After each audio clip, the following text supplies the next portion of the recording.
Ayan guys, Daniel Padilla. Ayan, shooting. Si El Nido Palawan guys. Kasama niya dyan si Richard Gutierrez. Ayan guys.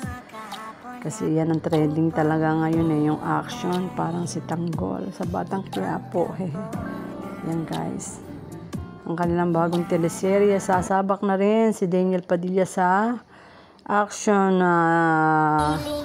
movie or teleserye. Ayan. Ito. May aabangan tayo guys.